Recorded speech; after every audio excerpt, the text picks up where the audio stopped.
Assalamualaikum warahmatullahi wabarakatuh. A'udzu billahi minasyaitonir rajim. Bismillahirrahmanirrahim. Alhamdulillahi rabbil alamin. Wassalatu wassalamu ala asrafil anbiya'i wal mursalin wa ala alihi washabbihi ajma'in. Amma ba'du. Bapak Ibu, teman-teman sekalian, beberapa bulan atau minggu yang lalu saya sempat membuat sebuah video. Dan video tersebut cukup panjang. Jadi kemarin saya memutuskan membagi dua video tersebut. Namun demikian, pada video bagian pertama gitu, saya di bagian akhir video saya membuat sebuah statement, yaitu to be continue gitu kan. Harapannya bahwa teman-teman sekalian nantinya bisa menunggu video saya selanjutnya. Namun Bapak Ibu teman-teman sekalian, dikarenakan satu dan lain halnya gitu kan, atau bisa disebut human error gitu, data yang ada di handphone saya terhapus gitu. Jadi sebelumnya saya mohon maaf jika kemarin saya belum sempat mengupload video yang kedua agar dapat ditonton oleh teman-teman dan Bapak Ibu sekalian. Akan tapi di sini izinkan saya untuk merafelnya ya di dalam video ini, dikarenakan saya rasa isi video dakwah kali ini sedikit banyak ada hubungannya dengan video saya yang pertama tersebut. Jadi untuk kali ini saya akan membawakan tema tentang ikhlas, Bapak Ibu teman-teman sekalian. Menyambung ke cerita kemarin dalam video yang pertama, yaitu tentang dialog antara iblis dan Allah Subhanahu wa taala. Dan di sini iblis bersumpah pada Allah SWT, berbicara pada Allah SWT bahwasanya iblis akan memasukkan Adam dan anak keturunannya, dan juga yang pastinya akan menyesatkan mereka gitu. Dan di sini yang harus kita perhatikan di sini iblis laknatullah alaihi berbicara dengan sosok yang benar-benar sosok yang sangat mulia, yaitu Allah SWT, Sang Maha Pencipta segalanya. Iblis laknatullah alaihi ini berkata, selain dia akan menyesatkan Adam dan keturunannya, walaupun bisa dibilang apa yang dikatakan iblis tersebut terlaksana. Jadi kita sama-sama ketahui bahwasanya Nabi Adam alaihissalam dikeluarkan oleh Allah SWT dikarenakan iblis ini. Namun demikian, Bapak Ibu teman-teman sekalian, ada satu hal yang unik yang dikatakan oleh iblis laknatullah ini kepada Allah SWT. Dan ingat ya, di sini seperti yang saya jelaskan tadi, iblis berkata kepada sosok yang benar-benar sangat mulia, yaitu Allah Subhanahu wa taala. Jadi si iblis ini tidak mungkin macam-macam gitu kan. Si iblis dia berkata dia akan menyesatkan, akan tapi dia tidak akan bisa menyesatkan orang-orang yang mukhlis gitu. Dan itu pun ditegaskan juga oleh Allah Subhanahu wa taala. Oleh sebab itu, Bapak Ibu sekalian, mulai detik ini insyaallah lah kita berusaha untuk menjadi orang-orang yang mukhlis. Dan di sini para alim ulama, para guru kita sepakat bahwasanya mukhlis ini dapat diartikan yaitu dengan orang yang ikhlas.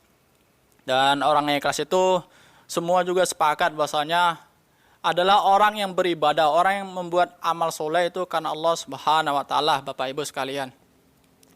Jadi dalam hal ini, dalam kisah ini, kisah antara iblis dan Allah Subhanahu wa taala gitu. Iblis menjabarkan semuanya gitu kan. Dan kalau kita pikir-pikir sebenarnya kisah iblis ini ketika dia memberikan satu wasiat tentang kebaikan kepada seorang manusia yang soleh gitu, si iblis ini tidak pernah yang namanya berbohong. Dan kalaupun karena kebaikannya itu bukan karena ketulusan hatinya, itu dikarenakan karena si iblis ini laknatullah alaihi untuk kepentingan dirinya sendiri. Salah satu contohnya mungkin kita semua pernah mendengar kisah tentang seorang orang yang soleh ingin pergi sholat, ingin beribadah kepada Allah SWT di rumahnya Allah SWT. Namun demikian, di tengah perjalanan si orang soleh ini terus saja terjatuh. Dan ketika jatuh, si orang soleh ini tidak putus asa gitu loh. Dia terus berusaha bangkit, pulang ke rumah, mengganti pakaiannya, pergi lagi ke masjid, terus berulang, jatuh bangun hingga akhirnya pun setan bisa dibilang kalah gitu kan, menyerah, dan si setan ini yang membantu si orang soleh ini untuk beribadah pada Allah SWT. Dan akhirnya pun terjadi dialog antara mereka, sebenarnya akulah yang menjatuhkan kamu di tengah jalan, akan tapi dikarenakan keteguhan hatimu, maka Allah SWT terus ketika kamu jatuh, kamu bangkit dan kamu ingin kembali beribadah kepada Allah dengan tulus ikhlas, saat itu juga Allah SWT terus menghapuskan dosa-dosamu. Oleh sebab itu aku takut kamu semua dosa-dosamu dihapus oleh Allah SWT. Oleh sebab itu si iblis ini pun menyerah gitu kan. Ya gimana gak menyerah, dia bisa kehilangan ini ya kan, aset dia kan. Nanti ya jadi berkurang gitu pengikut dia di neraka jahanam gitu. Bapak Ibu, teman-teman sekalian. Jadi berbicara tentang ikhlas ini memang gampang sekali diucapkan gitu kan. Akan tapi sangat sulit untuk diaplikasikan. Mohon maaf sebentar.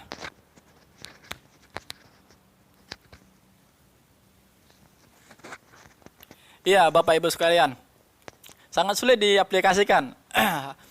Karena sifat manusia itu gitu. Yang pertama, sifat manusia adalah jelas-jelas Allah SWT mengatakan manusia itu adalah makhluk yang bakhil, jujur pada diri kita sendiri.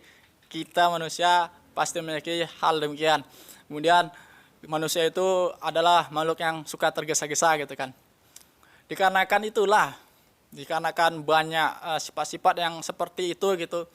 Jadi untuk mengaplikasikan rasa syukur itu, rasa ikhlas itu sangat sulit gitu kan.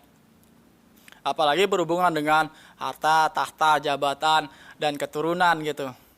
Itu sangat sulit sekali. Mungkin dalam hal kecil bisa kita aplikasikan gitu kan. Itu pun terkadang jujur ini jarang kita lakukan. Salah satu contohnya yaitu ketika teman kita di sebelah kita atau agak jauh dari kita, di dalam satu ruangan juga gitu, teman kita bersin gitu kan, itu kan suatu kenikmatan gitu. Jarang sekali di antara kita langsung mendoakan sahabat kita itu. Betul atau betul? Nanti betul. Kan betul kan?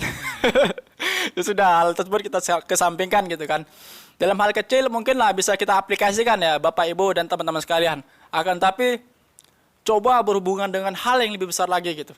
Tentang harta, jabatan, tahta, dan terkhususnya keturunan gitu kan, mendapatkan keturunan yang baik, keturunan yang soleh-soleha yang bisa membantu kita di dunia dan di akhirat gitu kan.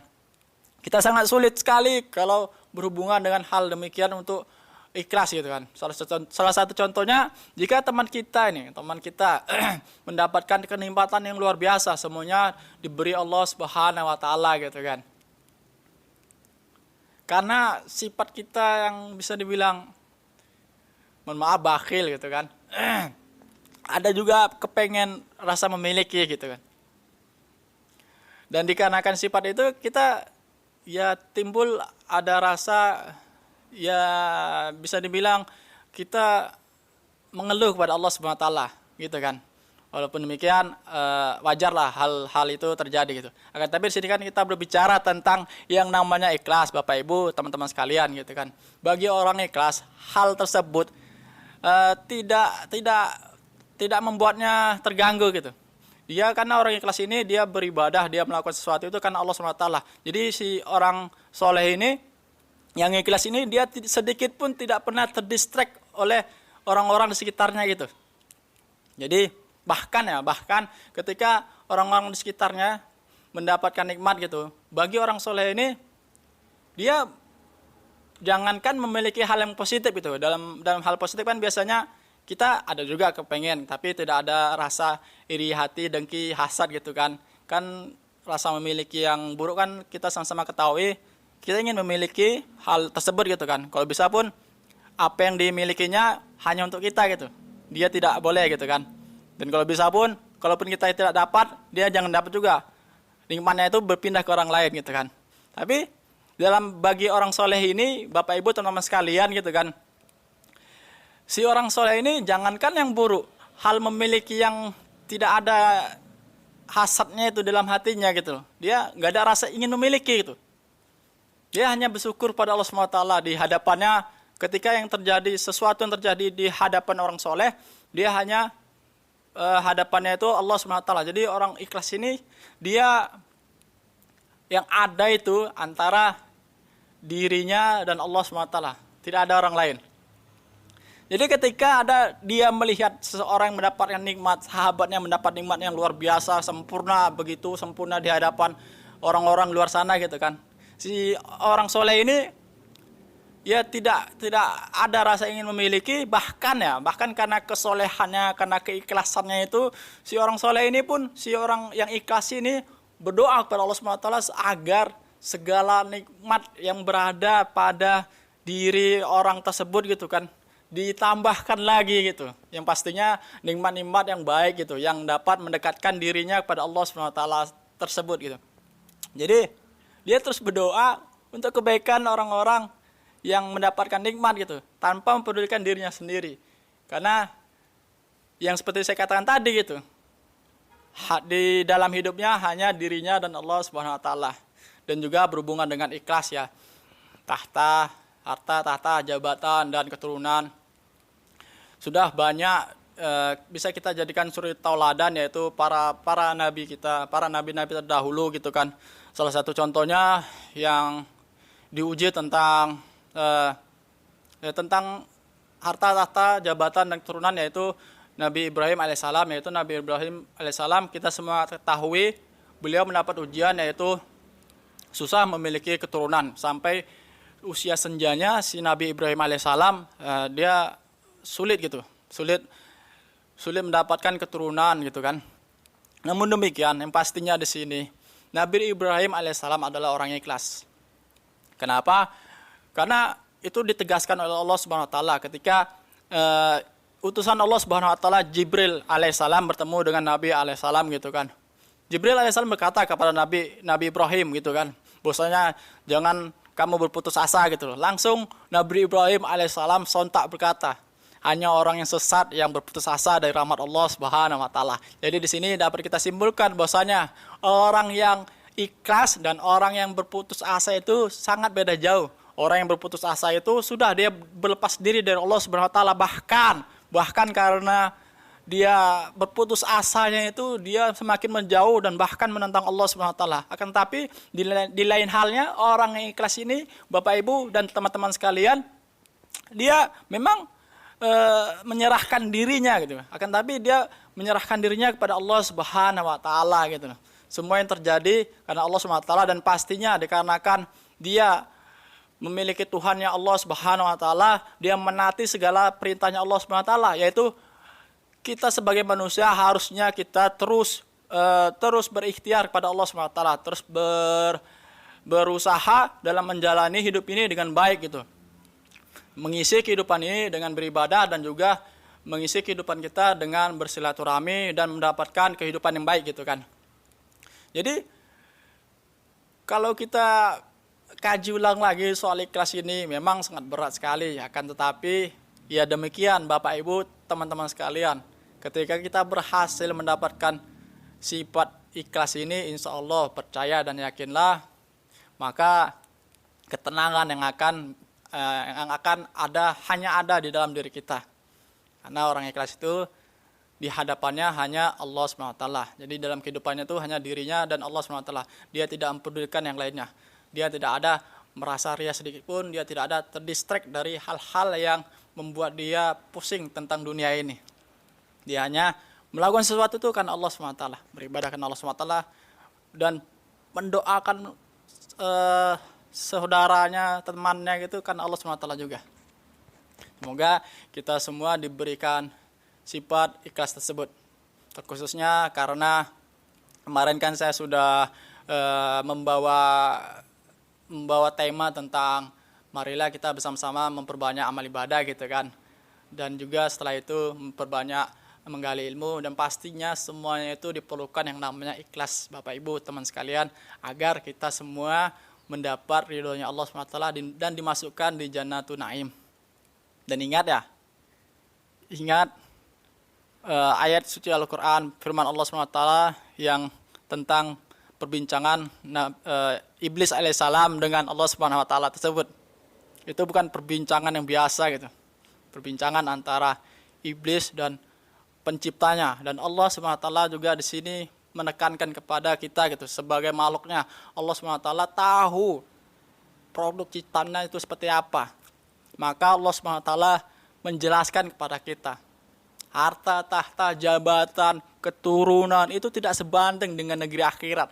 Jangan pernah kita bersedih ketika kita tidak mendapatkannya. Insya Allah ketika kita benar-benar menyerahkan diri kita kepada Allah SWT, kita tulus ikhlas beribadah kepada Allah SWT, insya Allah, amin amin ya rabbal alamin, Allah akan mempermudah segala urusan kita. Dan kalaupun ya teman-teman sekalian, di sini saya ingin lebih menekankan lagi kepada teman-teman sekalian, kalaupun ketika kita sampai akhir hayat kita, sampai nyawa di kerongkongan kita belum mendapatkannya sampai sedikit pun, jangan pernah berputus asa dan ingat janji Allah Subhanahu wa taala tersebut. Kampung akhirat itu lebih baik daripada dunia.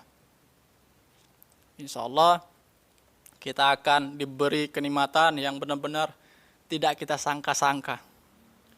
Karena memang kalau dikaji ulang lagi melalui firman-firman Allah Subhanahu wa taala, banyak itu perbincangan antara orang-orang yang menyesal di akhirat kelak gitu.